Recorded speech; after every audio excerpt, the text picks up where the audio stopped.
حبیب صدیقی کا ناول ہے دل کا دار، اور عبدل قادر سولاتر کا جوشیانی منزل دھمک کے سائے، خلیل فتح کے دو ناول ہے، روشنی کی ایک کرن، مسیحا کے نئے روح، حسنہ سرور کا سیما، تاج النصر تاج کا ملا عبد الغنی کے ناول نقشی کٹورا، نعیم اقبال کے حج اکبر یاد ماضی مسیحا اور پیار کی باہیں، اور فرحت کمال کے ناول شیشے کے پاؤں، انیل ٹھکر کے 3 ناول ہیں، خوابوں کی بیساکیاں، اوس کی جھیل اور وہ رشتہ شنا، اور منظر قدیر سنگھ کے 5 ناولوں کا ذکر ہے، لیکن مجھے ایک ملا تھا رام۔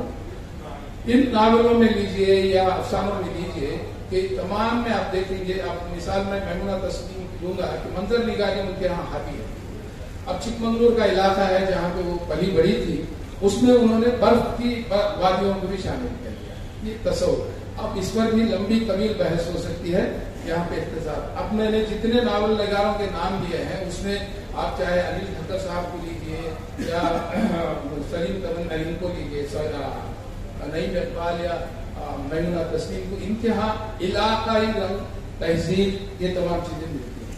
سلیم تمنائی نے اور مین نون سعید نے اور قاضی انیس الحق نے، ان لوگوں نے جو، اور نقشی کٹورے میں ملا عبد الغنی نے جس طریقے سے اپنی زبان کو علاقائی، جس خوبصورتی سے اپنایا، بے ضرر پڑھیے گا قاضی انیس الحق کا یا سلیم تمنائی کا ٹوٹ گیا سپنا میرا، اس کو پڑھیے گا، یا پیارا بیٹا لاڈلا بیٹا پیارا پیسہ، اس میں آپ کو مقامی رنگ بھی ملے گا، اور اس کے ساتھ زبان کی وہ جو چاشنی ہے وہ بھی ملے گی، جس کے بارے میں سلیمان خطیب نے بھی افسوس ظاہر کیا تھا اپنی کیوڑے کا آپ نے پڑھا ہے تو اس میں دکنی کی اہمیت پر بھی، تو اپنی مقامی بولیوں کو انہوں نے بڑی خوبصورتی سے استعمال کیا ہے۔ اس لیے یہ آپ کا جو ڈرامے انقلابات ہیں زمانے کے، اتفاقات ہیں زمانے کے، ان دونوں میں ایک ٹیپو سلطان اور نجومی ایک افسانہ ہے، بہت سو نے پڑھا ہوگا، آپ اس کو دیکھیں گے تو اس میں جو مکالمے ہیں ان تمام کو اگر دیکھا جائے تو اس میں ڈرامے کے جو لوازمات ہم کہتے ہیں،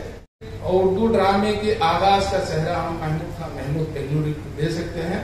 اس کے بعد دوسرے نمبر پر یہاں پہ صرف سمجھیے کہ 4 یا 5 اتنے ہی، بہت سے انعام بھی ملا۔ 1946 میں ان دونوں ڈراموں کو انہوں نے وہاں اسٹیج بھی کیا، آنچ ایکٹ پر ہے، کئی مناظر ہیں، اس میں ٹیپو سلطان سلطنت قدادات کہہ لیجیے گا، اس کی پوری تاریخ بڑی خوبصورتی سے پیش کی گئی ہے۔ ذرا ہوگا سائیکل آشنا کے نام سے شعری مجموعہ ہے، اور اس سے قبل بھی کئی کتابیں منظر پر آ چکی ہیں ڈاکٹر علی فضائی صاحب کی، اس موقع پر مزید ایک کتاب کا اجرا ہوگا۔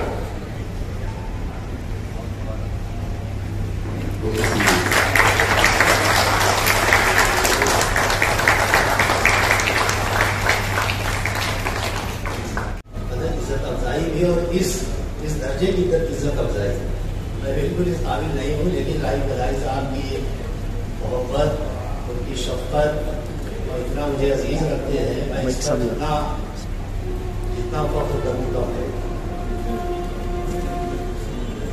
جیسا کہ آپ سب لوگ جانتے ہیں، ابھی کہا گیا کہ راہی فضائی صاحب کئی مجموعوں کے مالک ہیں۔ چند برس پہلے فبیہا کے نام سے کلیات شائع ہو گیا تھا۔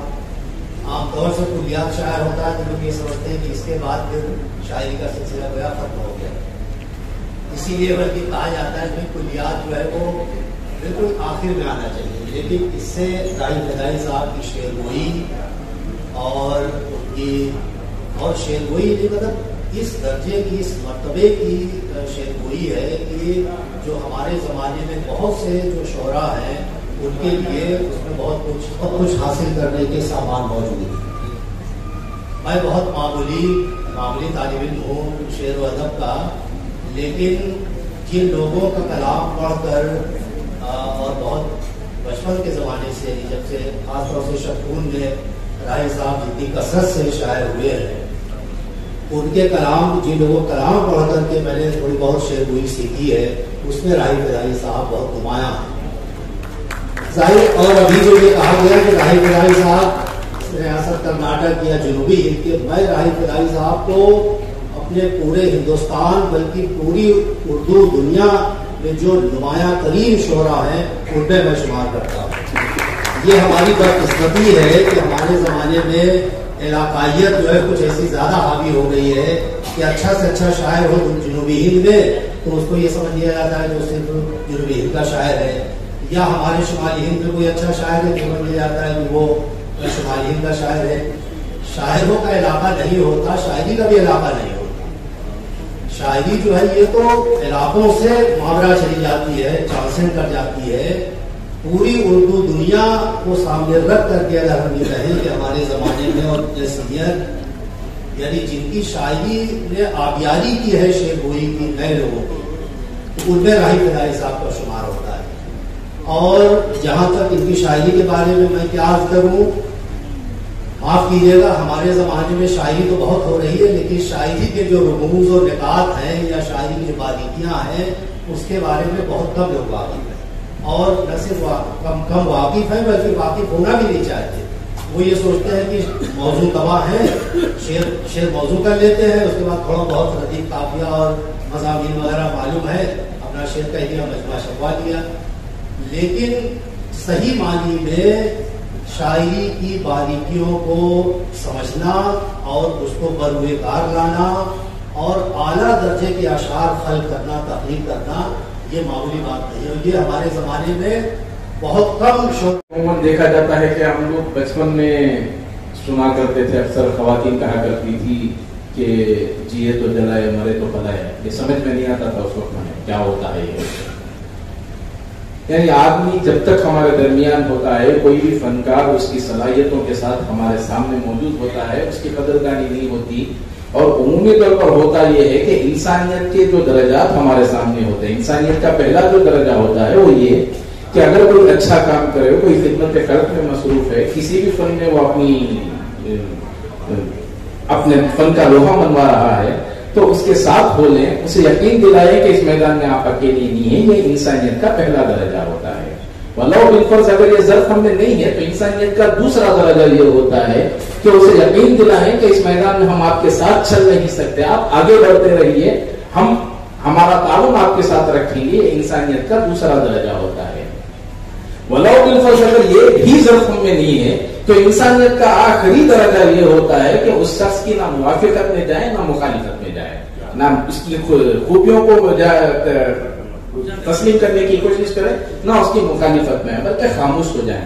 افسوس ہوتا ہے ملت اسلامیہ کے طرز پر کہ جب تک ہمارے درمیان کوئی فنکار ہوتا ہے، کسی بھی میدان سے تعلق رکھنے والا ہو، چاہے سیاسی میدان، سماجی میدان، طبی میدان، ادبی میدان، تعلیمی میدان، کسی بھی میدان سے تعلق رکھنے والا ہو، تو جب تک فنکار ہمارے درمیان ہوتا ہے اس کی کوئی قدردانی نہیں ہوتی، اور پھر جب وہ شخص اس دنیا سے چلا جاتا ہے تو یہ ملت دوسرے دن تعزیتی جلسوں کا بورڈ لگا کر مرحوم کی خوبیاں بیان کرتی ہے۔ افسوس ہوتا ہے ملت اسلامیہ کی اس طرز پر۔ موت حیات اللہ کے ہاتھ میں ہے اپنی جگہ، لیکن مرنے والا کشمکش کی موت نہیں مرے گا، اتنا تو طے ہے۔ بہرحال آج بھی ایسے کئی فنکار ہمارے درمیان موجود ہیں جن کے فن کی پذیرائی اور ان کے شخصیات، ان شخصیات کی پذیرائی ضروری ہوتی ہے۔ ملت اسلامیہ کو اس خصوص میں بھی اقدامات کرنے کی ضرورت ہے۔ انہی شخصیات میں جن کا تاریخ میں تذکرہ ہوگا، ضرور ہوگا، لیکن موجودہ طور پر آنے والی نسلوں کو ہم لوگ گواہی دیں گے کہ ہم لوگوں نے ایسی شخصیت کو بھی دیکھا ہے۔ اس چیز کو ہمیں اپنانے کی ضرورت ہے۔ بہرحال یہ خوبصورت مرحلہ آگے بڑھ رہا ہے۔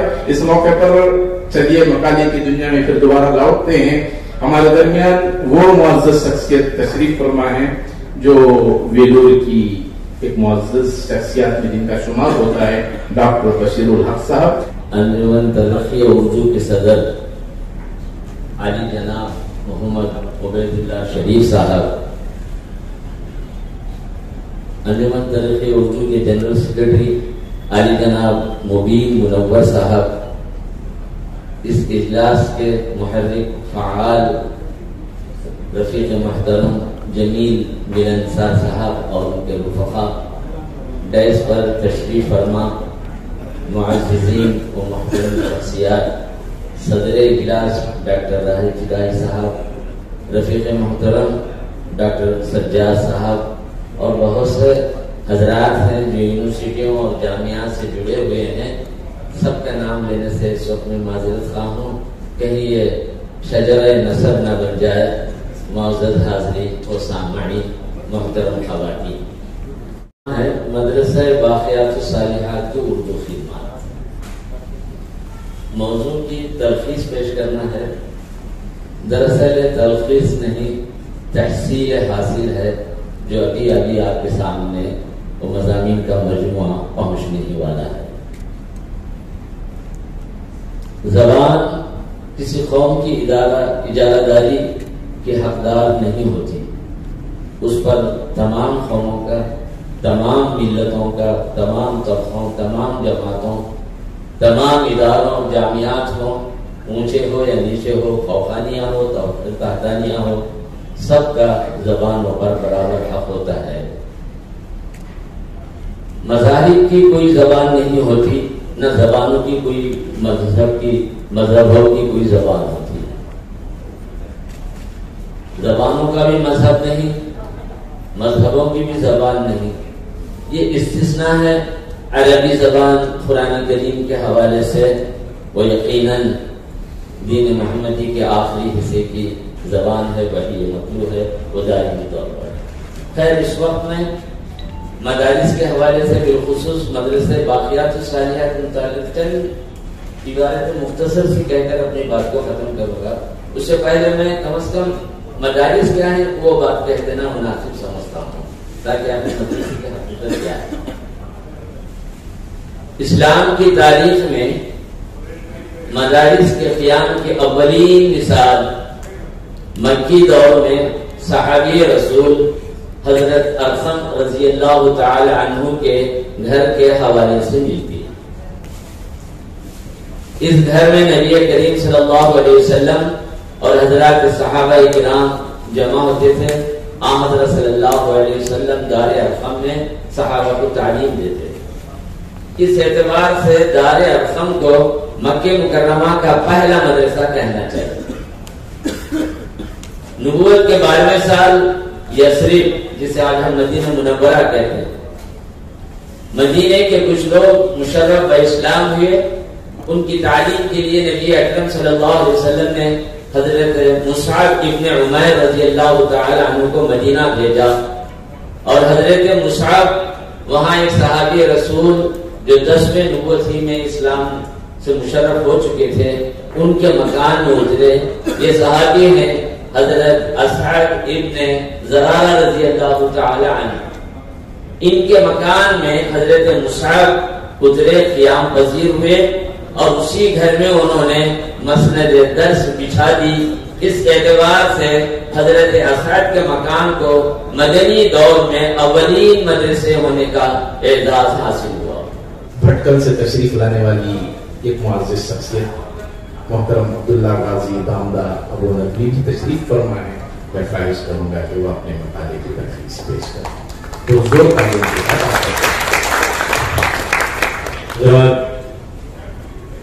ہم جہاں پر جاتے ہیں اپنے تجربات، مختصراً تجربات اور مشاہدات کی روشنی میں کچھ باتیں، کچھ کڑوی بھی ہوتی ہے، کچھ میٹھی بھی، وہ آج کر دیتے ہیں۔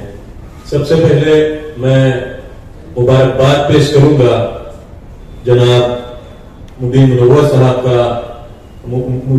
صاحب کو اور پھر عبید اللہ شریف صاحب کو، کہ پہلی دفعہ میں نے دیکھا ہے کہ جلسے کی کنوینر اور پھر اتنے بڑے عہدوں پر فائز اور پھر سابق چیئرمین وہ اسٹیج پر بھی ہے اور والنٹیئرز کا بھی کام کر رہے ہیں۔ یہ ایک بہت بڑی بات ہے، ورنہ عام طور پر عزت نفس کا معاملہ اس قدر عجیب ہوتا ہے کہ کوئی اسٹیج سے اترنے کے لیے تیار نہیں ہوتا ہے، چاہے وہ 2 دن کا جلسہ رہے یا 3-4 دن کا جلسہ رہے۔ تو ماشاءاللہ دیکھیے، آپ خود نظارہ کر سکتے ہیں والنٹیئرز حضرات جو کام کرتے ہیں وہ دونوں بہت ہی محترم حضرات، میں ان کو اردو کا سرفروش کہنا پسند کروں گا، وہ ادا کر رہے ہیں۔ میں اپنے ادارے کی طرف سے ان کے لیے جو ہے مبارکباد پیش کرتا ہوں، اور یہی مصرع کہوں گا کہ تیرے جنوں کا خدا سلسلہ دراز کرے۔ آج معاملہ یہ ہے کہ اردو کے بہت سے مصنفین اور بہت سے شعراء، ان کا یہ حال ہے کہ وہ جب اردو کے بارے میں بولتے ہیں، اردو کے بارے میں کہیں گفتگو کرتے ہیں، تو ان کا یہ حال ہوتا ہے کہ وہ اردو زبان کے بارے میں انگریزی میں کہتے ہیں. اس سے بڑھ کر ڈوب مرنے کی کیا بات ہو سکتی ہے؟ اردو کے بارے میں بتائیں اور کوئی انگریزی میں بتائیں. بڑے بڑے اداروں کے اردو کے نام پر روٹیاں سینکنے والے ہم نے ان کو دیکھا ہے.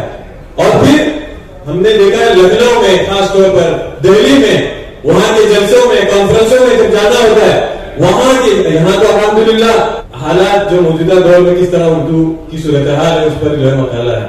تو ہم نے دیکھا کہ وہاں اردو کے اجلاس ہو رہے اور بورڈ جو ہے ہندی اور انگلش میں لکھے ہوئے. تو الحمدللہ یہاں مبارکباد دینی ہوگی کہ الحمدللہ ایک بہت بڑا حصہ جو ہے ماشاءاللہ اردو میں ہے. یہ بے اعتمادی ہم کو ختم کرنی ہوگی. جہاں انگریز لوگ اور پھر چینی زبان والے، چائنا کے لوگ اپنی زبان پر فخر محسوس کرتے ہیں، تو ہمیں بھی چاہیے کہ ہم بھی اپنی اردو پر فخر محسوس کریں. چائنا والے اپنی چینی زبان کے علاوہ چاہے کون سا بڑا انگریز آ جائے کسی زبان میں گفتگو کرنے کے لیے تیار نہیں ہوتے ہیں. اور ہمیں چاہیے کہ ہم بھی اسی اردو کے اعتماد کو ہمارے دلوں میں برقرار رکھے، بحال رکھے. ورنہ عجب نہیں پھر یہ کیفیت آئے گی. علامہ سرور نے اس زمانے میں کہا تھا کہ لکھنؤ کی اردو کی صورتحال یہ ہے کہ اردو میں جو اردو کا گڑھ تھا لکھنؤ، وہاں سے اردو کھرس کر نکالی جا رہی ہے. تو ہمیں اپنے خاص طور پر اپنی ریاست کو اردو کا ایک مرکز بنانا ہے. اور جس طرح کام ہو رہا ہے وہ الحمدللہ امید کی جا رہی ہے کہ انشاءاللہ اردو کے سلسلے میں ہماری ریاست بہت زیادہ ترقی کرے گی انشاءاللہ. آبادی ہے وہاں کے بچے جڑ سکتے ہیں، تو یہاں بہت بڑے بڑے شہروں سے یہاں آئے ہوئے اگر بچوں کے لیے کام کریں گے تو کیوں نہیں جڑیں گے؟ تو کام میں کشش کی ضرورت ہے اور جو ہے جاذب نظر ہونا چاہیے. اسی طرح ہم نے ایک اور کام کیا، بچوں کی لائبریریوں کا سسٹم تیار کیا، نظام بنایا. کسی پارک یا مال میں آئے ہو، بالکل اس کی ڈیزائن بھی اور اس کی کتابیں بھی بہت سے حضرات یہاں دیکھ چکے ہیں. اور اس میں اگر 2000 کتابیں رہیں گی تو ایک کتاب بھی بلیک اینڈ وائٹ نہیں رہے گی. میں آپ سب کو چیلنج کے ساتھ کہتا ہوں اور بڑھ کر آنے کی دعوت بھی دیتا ہوں. دور ہمارا بالخصوص مسلمانوں کا جو ہے دور زوال ہے، اس لیے کہ ہر عروج کے لیے ایک زوال ہوتا ہے. اس دور زوال میں مختلف اسباب زوال کے ہوتے ہیں. دانشور حضرات اس کے بارے میں بہت کچھ انہوں نے لکھا ہے. اس میں اہم سبب، اہم وجہ یہ ہے کہ ہم لوگ وقت سے غافل ہو گئے. حالانکہ خالق کائنات نے وقت کی اہمیت ظاہر کرتے ہوئے والعصر، وقت کی قسم آپ نے کہی، اللہ تعالیٰ نے وقت کسی بھی تقریب میں وقت پر ہم نہیں آ سکتے. معلوم ہے کہ وقت یہ ہے، کسی بھی موقع پر وقت دیا جاتا ہے، بھائی آپ کے لیے 10 منٹ ہیں، ہم کو معلوم ہے یہ، لیکن 10 منٹ ہمارے 20 منٹ بھی ہو سکتے ہیں. اور یہ بھی ہو سکتا ہے کہ ہم کو مقالہ سنانا ہے، ہم تقریر کرنے بیٹھتے ہیں. جو مقالات یہاں پڑھے گئے ہیں، محترم اسد مرزا صاحب نے اشرف بیابانی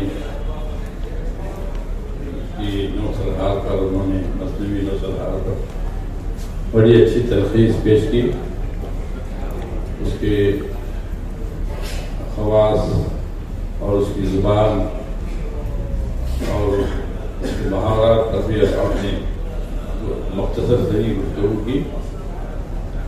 قاضی ضیاء صاحب نے کرناٹک کی کتابوں پر، بالخصوص ناولوں، افسانوں اور ڈراموں پر انہوں نے سیر حاصل بات کہی. اور ہمارے رفیق محترم مولانا ڈاکٹر بشیر الحق صاحب نے